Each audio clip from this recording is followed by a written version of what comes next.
So a fact is every 9 minutes a baby dies from maternal and neonatal tetanus. So they work with UNICEF and Kiwanis International. So they're trying to completely eliminate maternal and neonatal tetanus by 2015. So all the donations we raise will go towards vaccines, syringes, safe storage, transportation, and thousands of skilled staff, and a lot more.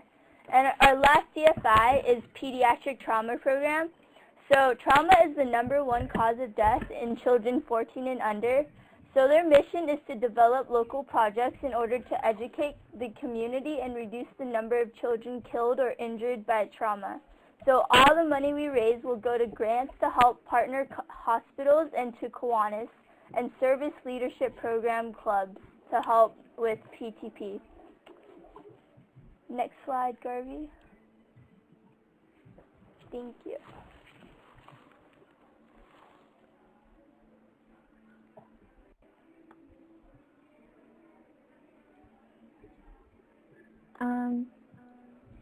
Okay, so now that we know a little bit more about all of our DFIs, we can all tell that these are all really great causes, and of course we want to help as much as possible by raising as much money as possible.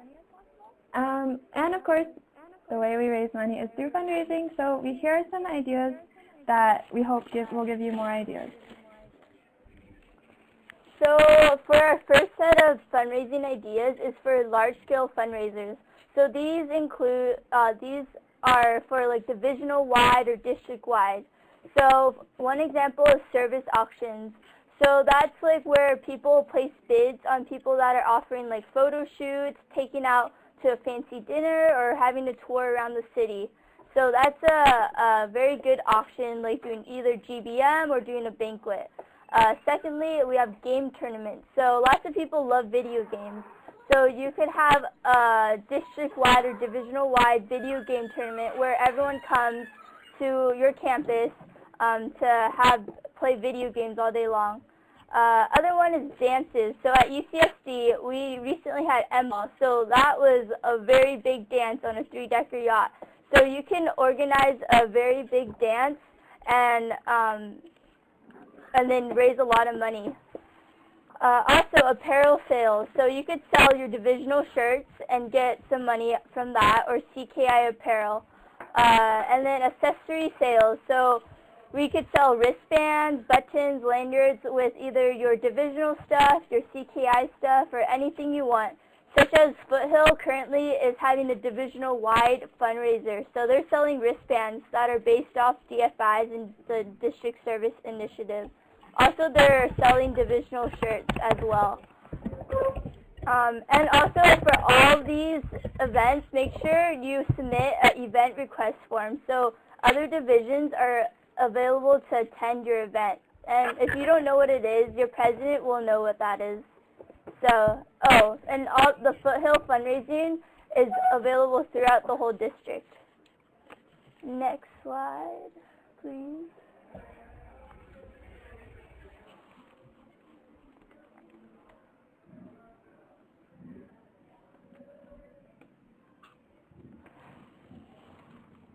So there are also small-scale fundraisers that you can do within your club or within your school area, basically.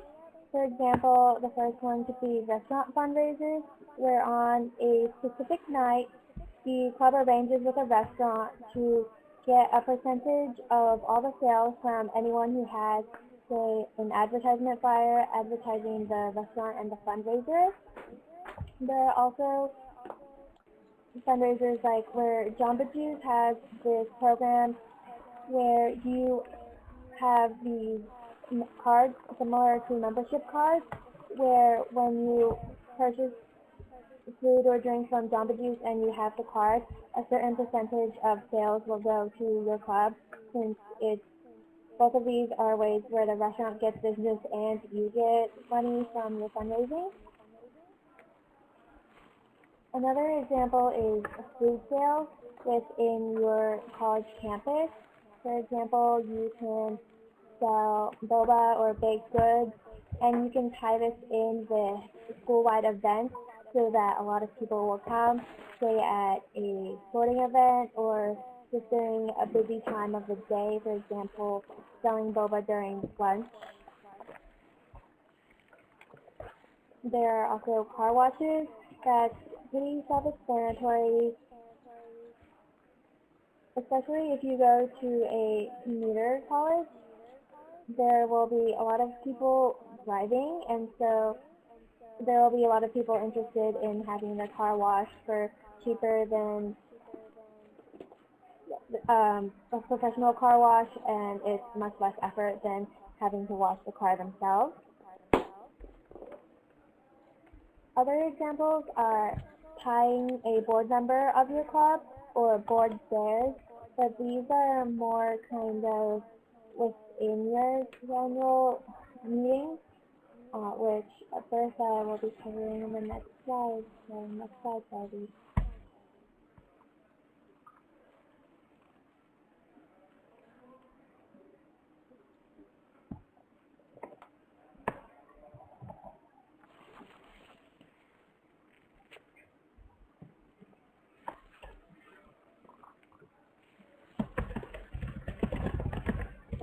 Okay.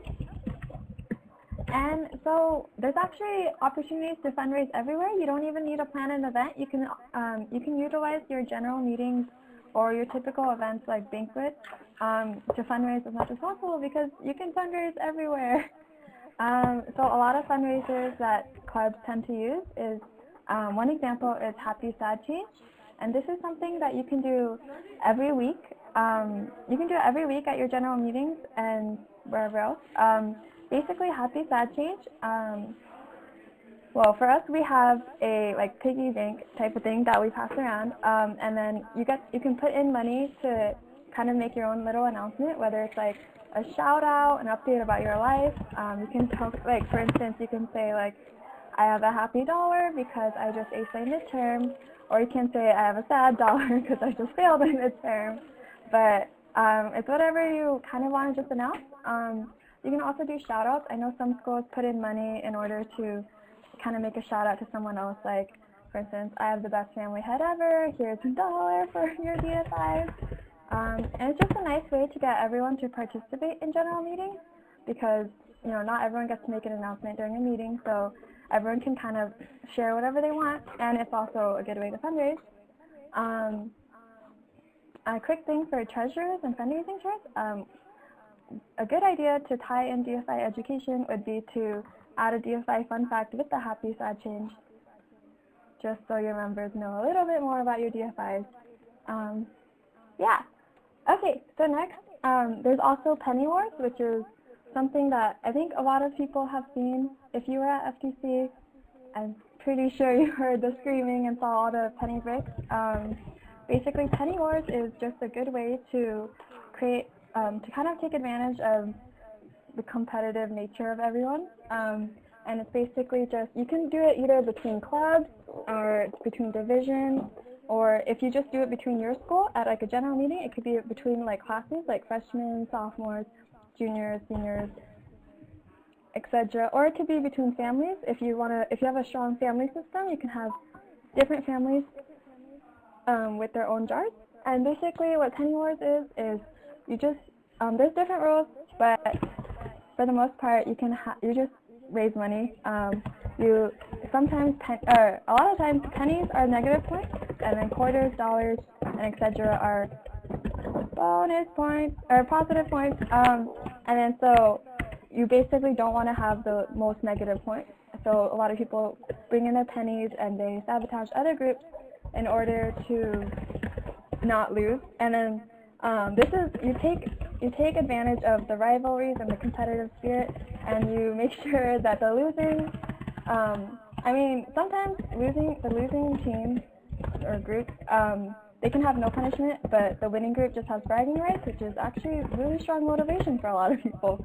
But you can also have it where the losing group actually has to do some sort of punishment, where it's, you guys can vote on it between your fundraising committee or whatever. Maybe the losing group can do a dance performance or something like that. I'm not sure what that sound in the background is, but I will talk louder. Okay, so next, another idea that a lot of clubs can do to fundraise, but they don't have to plan out events, would be Double Dare Week. This is something that I know Berkeley and Davis do, and I don't know if there are other schools that do it, but it's a good idea. Basically what Double Dare Week is you get to dare someone else within your Circle K to do something that you want to see, and you get to offer as much as money as you personally want to give them in order to see them do it. You can also team up with other people to raise more money to give them more of an incentive to accept the dare. I know in history people have asked Kiwanians to contribute, and Kiwanians are very nice about donating. Because the thing about Double Dare Week is you have to make sure that the person that you are daring will accept. They have the total choice to not accept the dare and nobody will have to pay. But if they accept, they will have to perform the dare or by a certain amount of times. You should put a time limit because people will just push it off and then act like it happened, but totally, yeah. But if they accept the dare, but then they end up not doing it, then they will have to pay.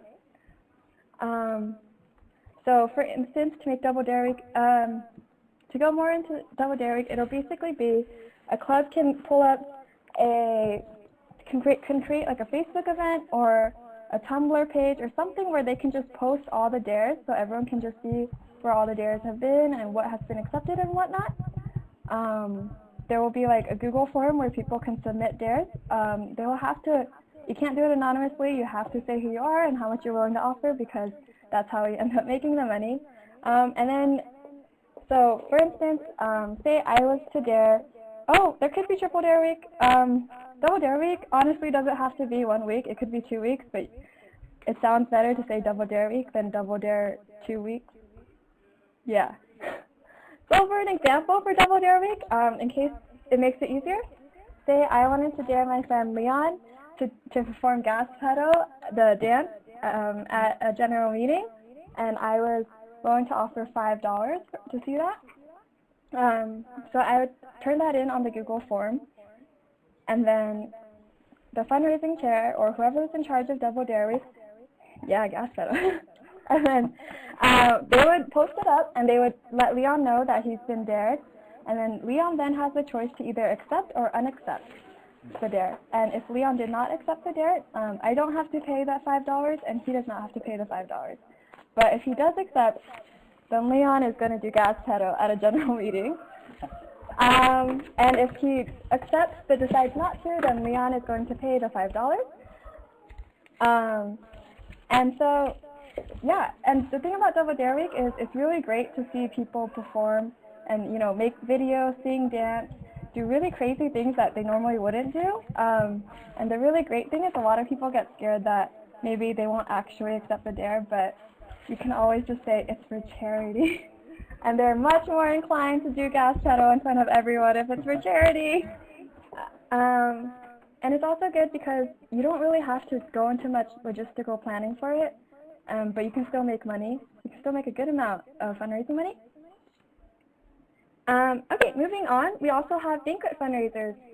I know Banquet is a very celebratory event, and, everyone's kind of crying, laughing, hugging, taking pictures, but we can also make money because it's all about the money. Just kidding, but not, okay. And so what you can do, Banquet tends to have a lot of downtime, so you can have a side table, like kind of in the back or in the corner somewhere, that's kind of like the fundraising table.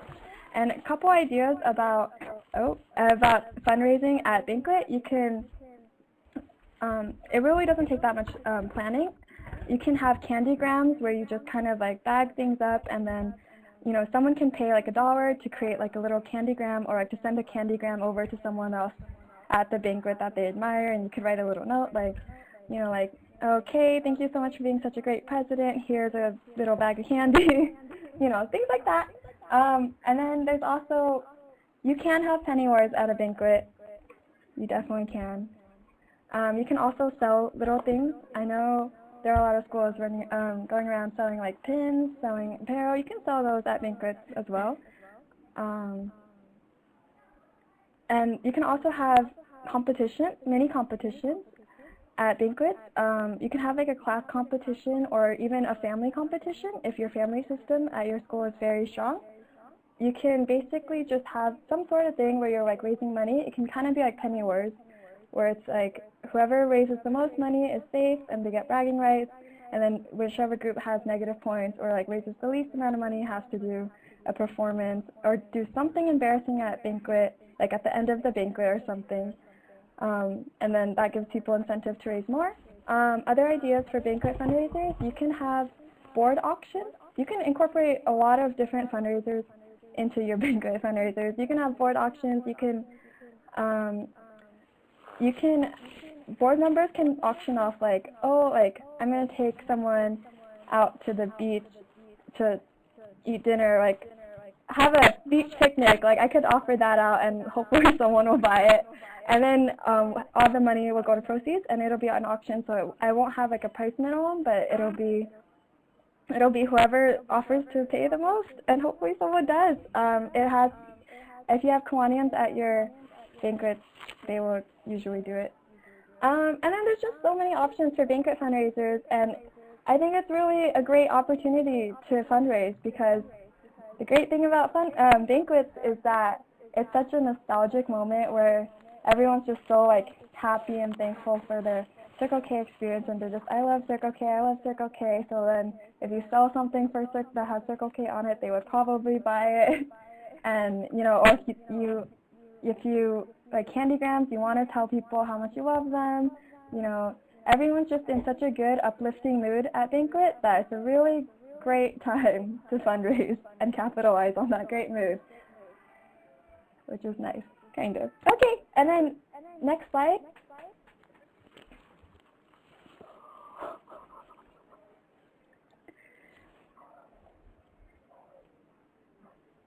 Okay, so the next slide is going to be about more fundraising ideas. This is going to be more categorized, so there's 4 categories. So the first one is service fundraising events. So these are like, it could count for both service and fundraising. So you will go to a place and do service. Also, you're going to gain money from it.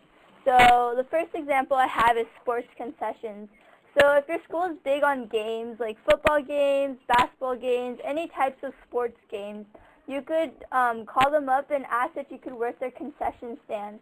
And then that's both service, and then sometimes they give you a certain amount of the sales back. So there's one option. The other option is helping at marathons or runs. I know UCSD, we have the mud run. So if we bring a certain amount of volunteers to help out, like 35 or something, we get like $400 back. So which is a really nice way of getting both service and also getting fundraising money back.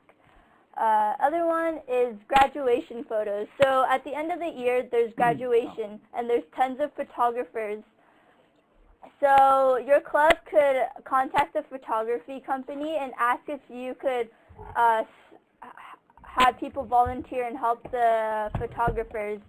And they usually give you some money for helping them out. So you're their photographer assistant. So you're just telling the person being photographed or taking the photo, you just tell them, oh, stand straight, hold your diploma. It's a really easy job. And also gift wrapping. So holidays are coming up, so this is a perfect time to go to your local bookstore, such as Barnes & Nobles, and ask if you could set up a table and help gift wrap. So Barnes & Nobles, they give you the wrapping paper and all the materials for free. You just need to show up and just wrap paper, and then you could have a donation jar, and then you could get donations from that. And then the next category is apparel/accessory sales. So like I said in the large scale fundraising slide, so you could sell whatever you think you could make. So you could sell sweaters, beanies, socks, lanyards, wristbands, buttons. You could be as creative as possible. So like Bertha said, if you have a CKI logo, lots of people love that. You could even put a sticker on your laptop or anything. There's lots of options. So that's a really good idea of being able to promote Circle K too. The next category, competitions and show events. So date auctions, like what I said before,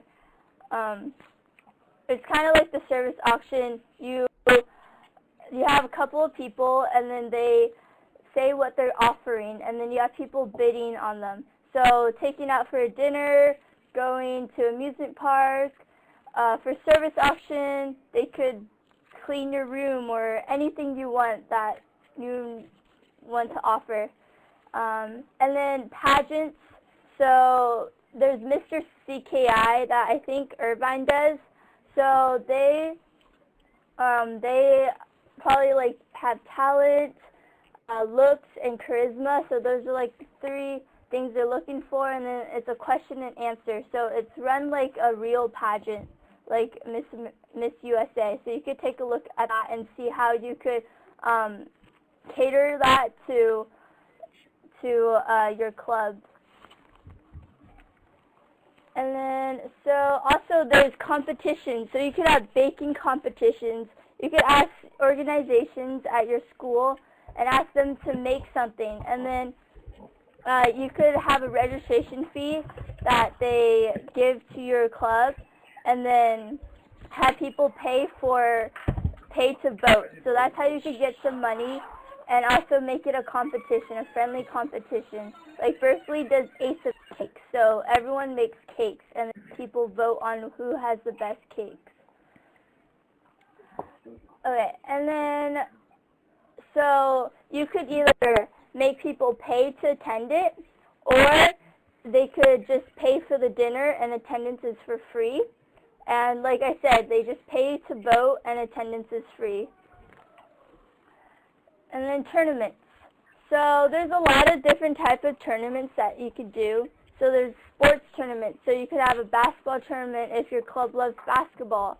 I know lots of clubs love dodgeball, so you could have a dodgeball tournament amongst your whole club. And then you just ask people to pay a registration fee. And then for the winner, you could just use part of the money that you raise to buy a trophy or certificate. And then board game tournament. Some people might not want to pay to be involved with a board game tournament. Maybe you bring them dinner, so they just pay for the dinner, and then everyone could socialize playing board games. Video games, like I said before, they just pay to participate, and then you could ask everyone from the division or from your school or anything. And then next slide.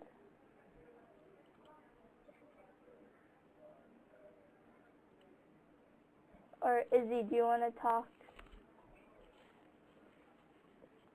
Yeah, so another type of fundraiser is to fundraise with your sponsor in Kiwanis. At the Claremont Colleges, we're a pretty small club, so we often fundraise with the Claremont Kiwanis, and one way we do that is whenever they hold fundraising events in exchange for us also like helping them set up and doing service, they'll give us some percentage of proceeds. A specific example is when we had the Claremont Village Venture. It was a very large kind of street fair in the kind of Claremont. So the Claremont Kiwanis had a booth, and it was basically they fundraised by having people like spin a wheel of fortune, and we would ask people to come in and try to spin it, and in exchange we got some money that we could use either for administrative funds or for donating to DFI. And then another fundraiser that we're currently doing is a huge candy sale. It's held by the Claremont Kiwanis, who for the month of December, they open up a shop in a kind of like abandoned store in a popular shopping plaza, and they will fundraise by selling free candy. And in exchange for us working there, they will not pay the member, but pay the club a certain amount of dollars per hour. It's, I think, minimum wage. And so that's a way for us to kind of intermingle with both the Kiwanis and actually the Key Club members of Claremont High School, as well as fundraise, and so it's part service, part fundraising, part interacting with your Kiwanis family.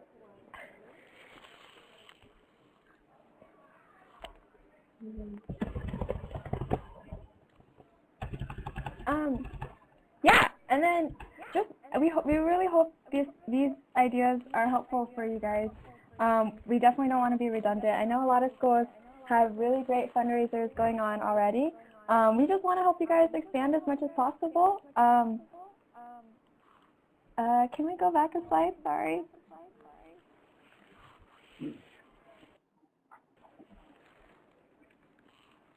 Well, anyway, just more fundraising examples.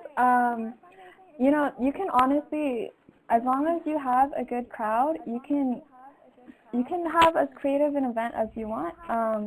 You know, Circle K, the great thing about Circle K is everyone is so open-minded, and we all have fun very easily. So you can have all these different events that maybe you typically wouldn't think people are interested in, but I feel like people really will be interested in them. You know, board game tournaments, I've actually been to one, and we played Egyptian War and like Super Smash, or that's not a board game, but we played like Egyptian War, and like I think there was like poker, and there was just a bunch of different like games, and people just paid to participate, and you know they came with dinner, and you make a good amount. A lot of these ideas you can definitely make more money, or you can fundraise even more when you invite your division. If it's too hard to invite other divisions, you know, the great thing about your division is that they're closer, so it's more like, yeah, Cards Against Humanity, Apples to Apples, all of that. You know, people they just want to hang out with like a bunch of Circle Kers, so that's a great way to fundraise even more, because you will have pretty good attendance. But you can definitely go beyond just Circle K. I think the great thing about Circle K is that we can work with other Circle K clubs, of course, but we can also work with just other clubs on your college campus. Like when we were talking about Berkeley's Ace of Cakes, I go to Berkeley, I'm on to Ace of Cakes, and basically we work with other clubs on campus, and it's not strictly a fundraising chair and treasurer job. You know, fundraising, it's a very broad thing, and a lot of chairs can collaborate with fundraising.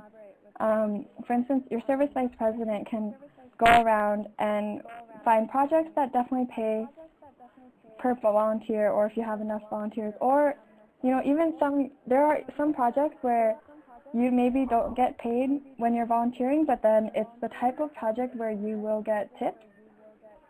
Because maybe like gift wrapping or like something like that, and then the tips end up doing really well. So that works. And then, yeah, with events and stuff like that, if your Circle K is kind of small, you can include other clubs on your school campus. It really helps with your publicity and your PR. It gets Circle K's name out on your campus. It recruits more members from your own school. And you can still fundraise with other clubs on your campus. A lot of different clubs will pay to participate because it also gets their name out, because I know a lot of college clubs, they're always trying to make relations with other college clubs. And I feel like a lot of college clubs I know about Circle K because it's such a big, we're a pretty big organization. And so it's definitely good to work with other clubs on your campuses because they're always willing to participate. Cook-offs, cupcake wars. You can have a date auction too. I've seen a lot of clubs have date auctions, and they invite other people from their schools. And then, you know, a lot of your Circle K members have friends outside of Circle K, and maybe they bring their friends, or if your Circle K members are in different clubs, they'll bring their other clubs to participate. And there's just so many options with working with your school. And yeah, Izzy has more fundraiser ideas for you.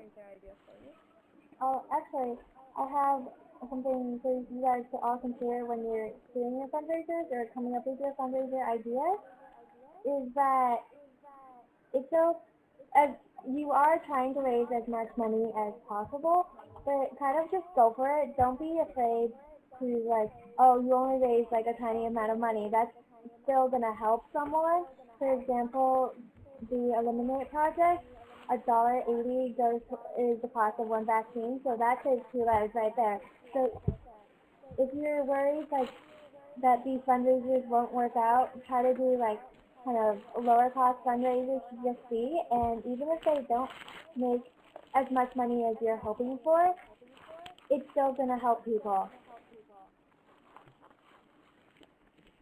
Yeah, ready, next slide.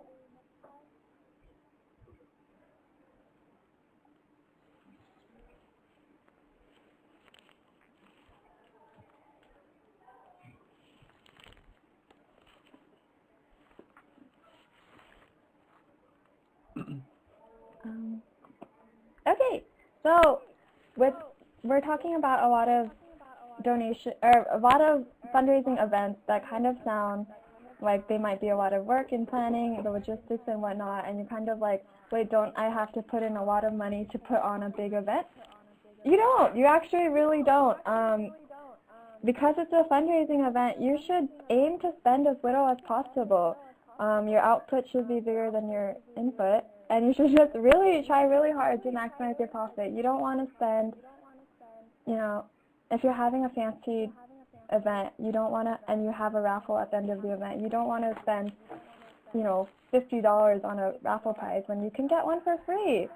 And you don't want to spend hundreds of dollars on catering for your event when you can get catered dinner for free. And a lot of people are like, how do I get free stuff? Because that's, free stuff is hard to find these days. But when you're planning a fundraising event for charity, free stuff is actually not as hard to get as you think. Yeah, I love free stuff too. I definitely love free stuff. And so a thing that I feel like some schools don't know about yet is getting donations.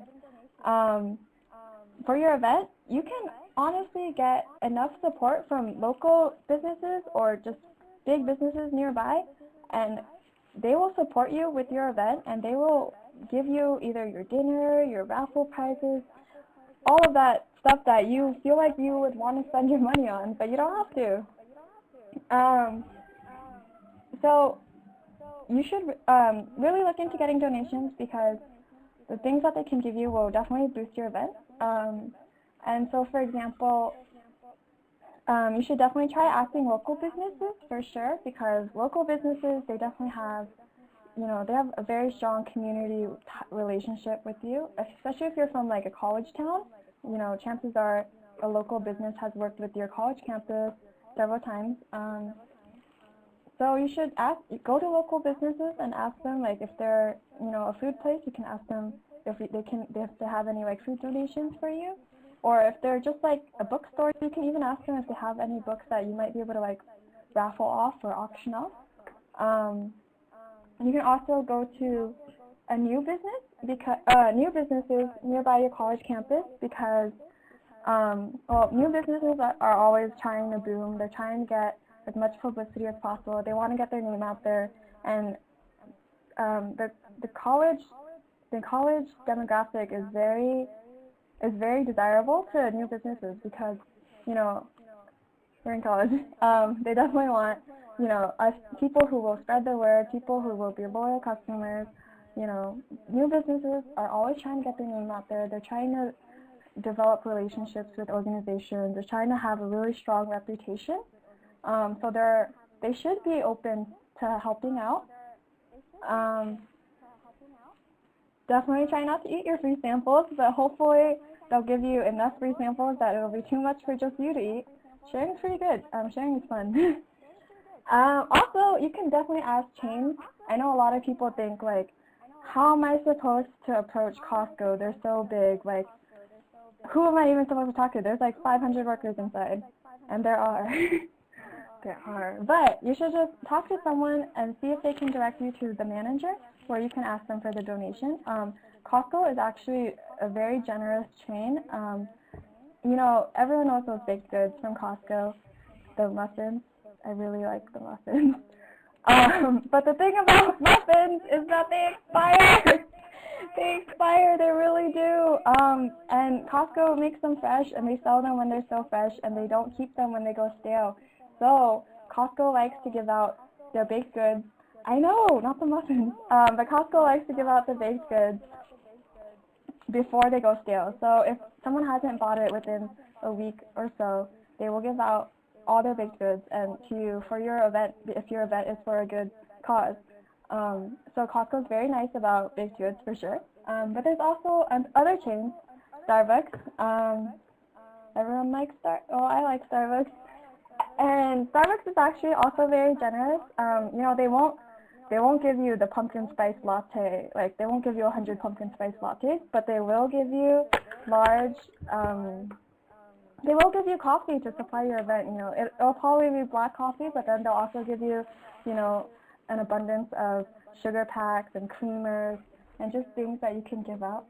You know, because Starbucks is really nice, and they're a large chain, so they definitely you know, they'll definitely support you, and especially if it's a good cause.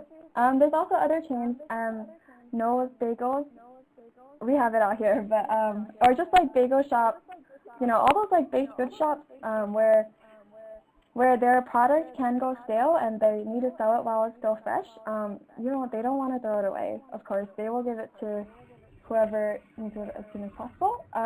There's also Sprinkles. I really like muffins, but I also really like cupcakes, and Sprinkles cupcakes are just really great. And Sprinkles itself is a really nice business where they will give out cupcakes that you can give to, you know, I would recommend, so for things like this, I would recommend, you know, bagels and coffee would be the things that all attendees can just have. Depending on your event, you might even be able to raffle off Sprinkles cupcakes, because I feel like that's kind of a lot to just give out for dinner. Sprinkles, people will pay for Sprinkles cupcakes. And yeah, just definitely go out and ask for donations from businesses. Don't spend a lot of money catering your meal or catering your event, and don't spend a lot of money on raffle prizes for your events. You can just go out and ask businesses to support you, and let them know that you're working towards charity, that you're trying to, you know, you're saving people, you're really working towards a good cause. So, you know, just let them know. And yeah, actually, Izzy will go more into what to actually do to secure these donations to better your event. Right, so before I told you where you can go for these donations, but for donations, you want to contact these businesses pretty early on, maybe about 3 weeks before your event, and you want to bring with you a formal donation letter that describes the event and what you're collecting in donations. And so you definitely want to contact them ahead of time as soon as possible, because if you go in just like the day beforehand, they'll get the impression that you're either lazy or unorganized, and you're not going to be getting anything for your event, right? So you want to be professional, and you definitely want to emphasize what your fundraiser is supporting and make sure that they understand what the charity is as well, so that they'll have the idea that they're being charitable as well. And also, what's pretty important to have is your tax ID number, since that shows that you are a nonprofit organization. It's pretty important to have. And if you're a treasurer or a fundraising chair who does not know what your club's tax ID number is, your faculty advisor or your Kiwanis advisor should have it for you, and if not, I'm sure you can contact Barbie about this. But you should also prepare kind of multiple letters for different businesses, because not everyone will work with you, right? So don't be afraid of rejection. Don't be disappointed if someone says no. just try out a lot of different options and really go as out there as you can, because you definitely want to be not spending money to raise money, right?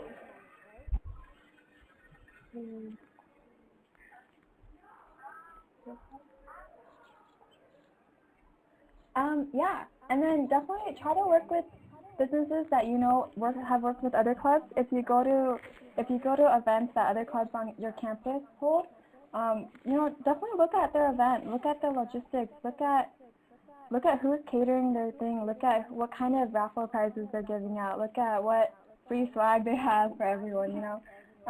Try to, you know, it definitely saves time if you approach businesses that have been proven to just be generous overall, especially have worked well with other clubs on your campus. And definitely go to as many businesses as possible. I know it's a lot of work, but if you have so many options, it's easier for you if a lot of your options end up not being able to work out with you. But if a lot of your options also end up being able to work out with you, then you just have a lot of stuff, which is really good too. And yeah, definitely, you know, if you only want Costco and Starbucks, don't bank on it entirely. Make sure you go out and have backup options, have backup donation businesses, because you want to think it out as much as you can.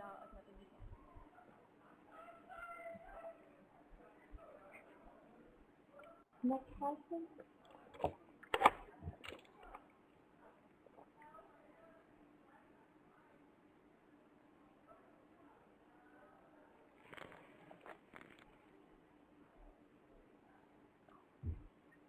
Now we're going to cover some more logistics about how to execute your fundraiser and some important things that you should definitely remember. So the first thing is to publicize your event. Publicize, okay? You want as many people to know about your event, so as many people as possible can attend. And so methods of publicizing, you can put up flyers at bulletin boards around your campus. You can send email reminders if it's with other divisions or within your division. Send out Facebook events, send out reminders to Facebook groups, just kind of every medium possible. And also if it's an on-campus fundraiser, then you can do like talking. Make sure that you're allowed to write talk on school property first. That is also another option, because at the end of the day, you are trying to raise as much money as possible, and so you're going to do that by having as many people as possible. So furthermore, you need to recruit manpower, okay? So you're not alone in planning a fundraiser. It's not a one-man show. When you're planning this out, you should be working with your club board or a certain committee and even general members. And another way to kind of lessen the burden is to be working with other organizations, and this also helps you build relations for future events. And the final step is to delegate. You can create subcommittees, especially for larger fundraisers. For example, I know that UCSC's Masquerade Ball has like their M-Ball subcommittee, and I believe that UCLA, they have a pillow fight committee for their pillow fight fundraiser.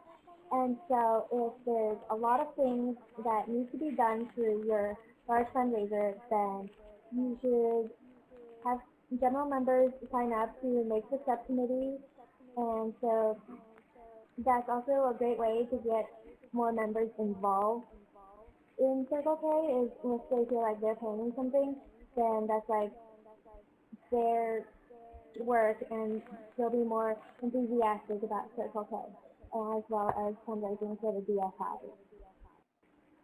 And so something to remember when you're actually having the fundraiser before you have it is to have shifts and checks beforehand. and so you're not just scrambling around doing everything. And the important thing is that people need to know when and what they're doing. So you might have, say, sign up during a general meeting, right? But they might not remember. So remember to remind them what they're doing and when they're doing it, and make sure when you have specific tasks delegated out during a fundraiser that they kind of know exactly what they should be doing.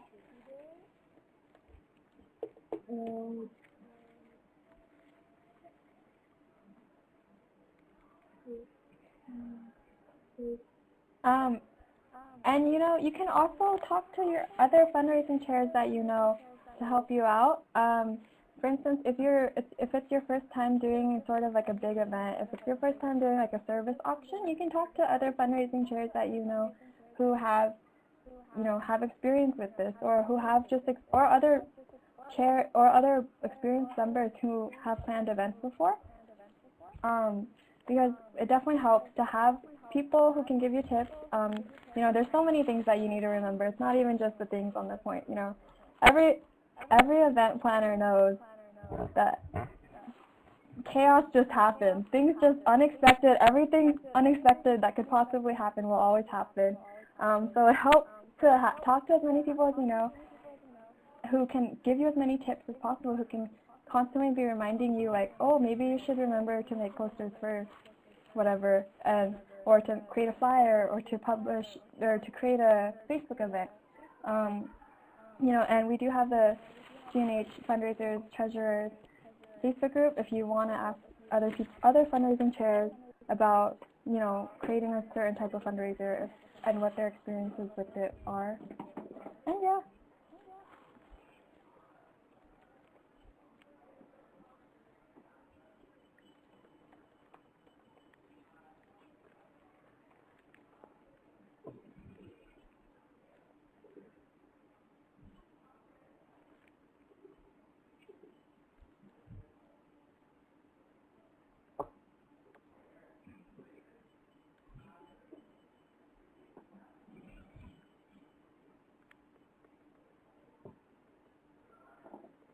Next slide, please, Garvey.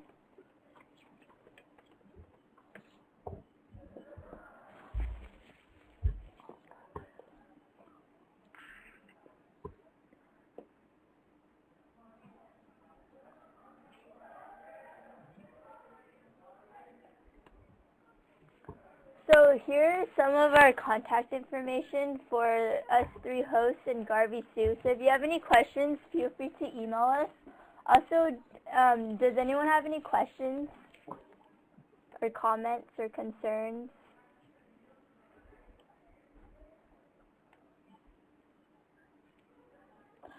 That UCLA is not supposed to be right there. What? Yes. I don't know. Yes, we can send out this Prezi for you after the webinar.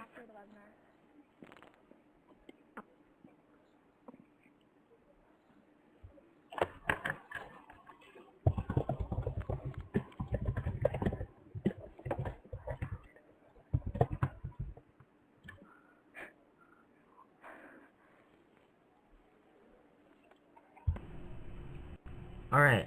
So it really depends on. Oh, sorry. Go on.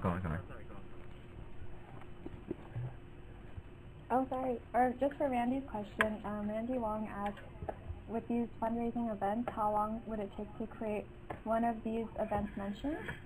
It honestly depends on the event. I know things like M-Ball and Pillow Fight take almost like a semester, I believe, because they're huge events. But then something like a pageant, or like I know Ace of Cakes, that maybe takes a couple weeks. I would say maybe like 5 weeks-ish. It really depends on the size of the event and the magnitude. Definitely start early. Of course, it's possible to do something last minute, but you don't want to do that. And then you definitely have to ask for donations like 3 weeks ahead of time. So at least have that going. Like, right when you think of your event, start and have like your date and time and location finalized. Go out and get the donations, and then while you're waiting on that, businesses to get back to you, You can work with your committee, work with whoever you can to plan out the more logistics and the schedule for the event and whatnot. But I would recommend at least like 4 weeks to plan a fairly large event. So another question is from Isaac Miller, and he asks, what kind of thing would you recommend for a club that is fairly chartering and is still in need of funds? So one option that, so it sounds like you're still in need of like administrative funds, and one source that you should be looking towards is actually your sponsoring Kiwanis. Should be able to be helping you out with, say, international dues and district dues. Those should be the main costs of your club right now. And so that kind of, and so if you don't have much money right now, hold smaller scale fundraisers such as food sales possibly, where you can request discounted prices that you, or if you make the food yourself, actually you can be making the food yourself because there's a hazard with that.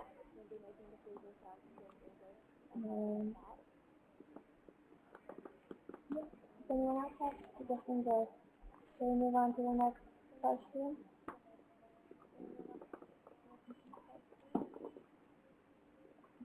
Andre Thompson has asked, are there any fundraisers that we do not recommend doing?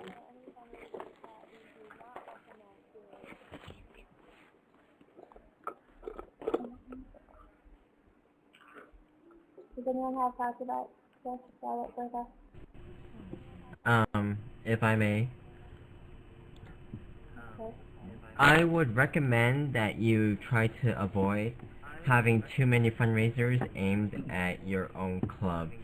Essentially because if you hold a fundraiser that's targeted towards the entire school, then your club members may be able to join. But if you host events or fundraisers that are exclusively towards your club, you're going to be asking money from your own members, and they may or may not be very inclined to do that.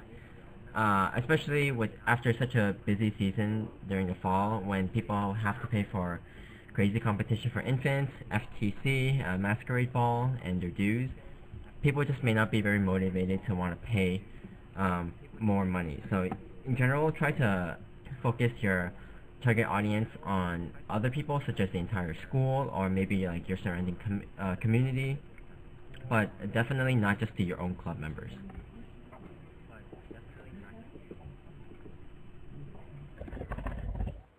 The next question from Timothy Trong is, if one group, for example, Costco, is always giving you donations for a lot of your events, how do you suggest maintaining the relationship to make sure you can get more donations in the future?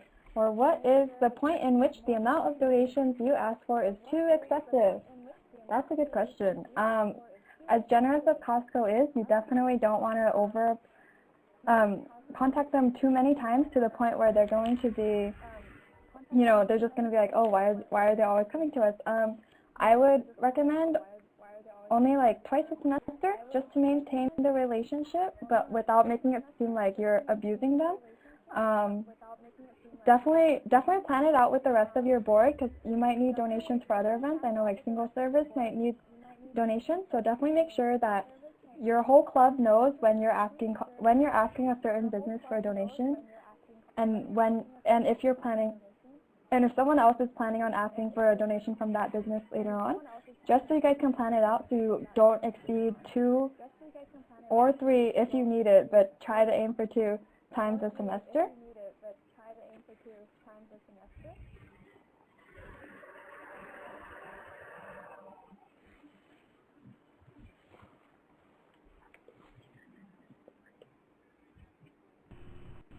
Additionally, oh yeah, you can. Thank you, Randy. You can contact us now. Most of our Costco. Additionally, in addition to asking multiple Costcos, always be sure to write a thank you letter after your event, letting them know how it went and that you greatly appreciate their donation. It's essentially just public relations. Just keep up your relations with them, thanking them, and maybe like, you know, saying you're promoting their businesses to their club members or to your campus.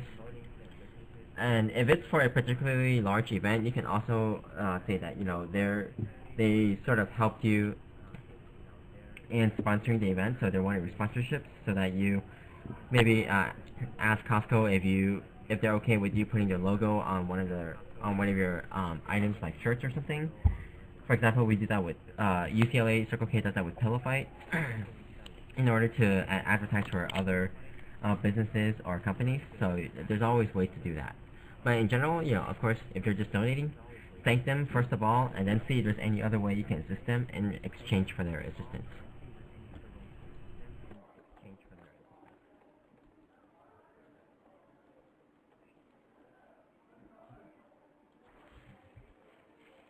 Sorry, I can't see the chat, so are there any other questions?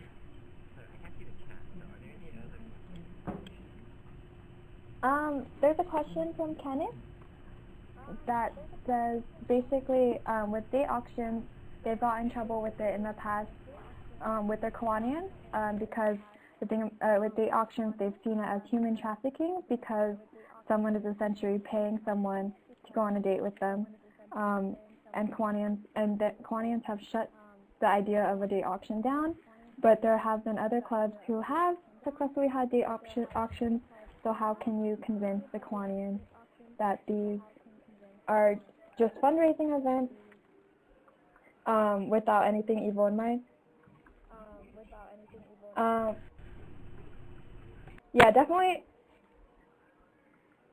Definitely, you don't need to advertise it as a date auction. I know some schools will call it as a service auction, and a lot of the times it doesn't even need to be a date. You know, it's probably better if it's not, because that can get awkward. But yeah, it can be constructive fun. Okay, if you're just reading the chat, there's a lot of great answers coming out actually, and yeah. Okay, I'll just read out the great answers if you can't see the chat. Special shout out to Randy Wong, Isaac Miller, and Jeffrey Fellows. And basically what these three have said is you can advertise it as a fun instead of a date auction. You can make the dates into more constructive fun by going on hikes. And you can also call it a service auction because that sounds a lot better, especially because we are a service club. So, you know, it could just be like service. And yeah, and you can definitely go talk more with your Kiwanians and ask them directly like what specifically they see to be the problem, so you can work on specifically addressing their concerns. You know, it doesn't have to be a date. It could be hiking. You could even, to avoid that whole like awkward date scenario, it could be like an auction with a pair. Like maybe there are twins, and you can just be like, okay, that's probably not. Maybe there's like a group of like 3 like roommates, and then they can auction out like, you know, a day of like bro like biking the Golden Gate Bridge with you, and then, you know, getting dinner and having just like SF adventure. And that's definitely not a date setting because it's like a group situation. And yeah, thanks, Jeffrey Fellows says you can also tell the Kiwanians that it is consensual and that the people are volunteering themselves, because oftentimes the ones that volunteered to be auctioned off tend to be Circle K volunteers, you know, Circle K volunteers who are more than consenting, and, you know, they're willing to put themselves out there in the name of service and fundraising.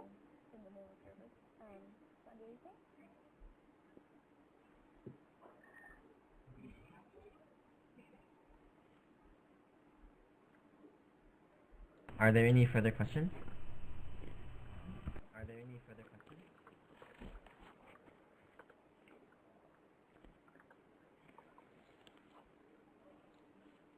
It does not look like there are any more questions, so that brings this webinar to a conclusion. Okay, if there are no further questions, then I'm going to close this Prezi for now. And I thank every one of you for attending the webinar. And I hope that most, if not all of you, have found either some or all of this information pertinent and useful for your own club. And remember, a lot of this can be taken outside of Circle K as well, just fundraising ideas in general for other clubs, or maybe something later on when you get a job or something. Also, it can be useful later on in life when you have to plan events. So again, I thank you everyone for attending. I will be sending this out, and there will be a link on the event page linking to the Prezi for this. But if you have any other questions, then always feel free to email me or any of the committee members, as we will be happy to help you. But for now, again, thank you for attending. Please let us know if you have any further questions. And we hope you have a good Thanksgiving break.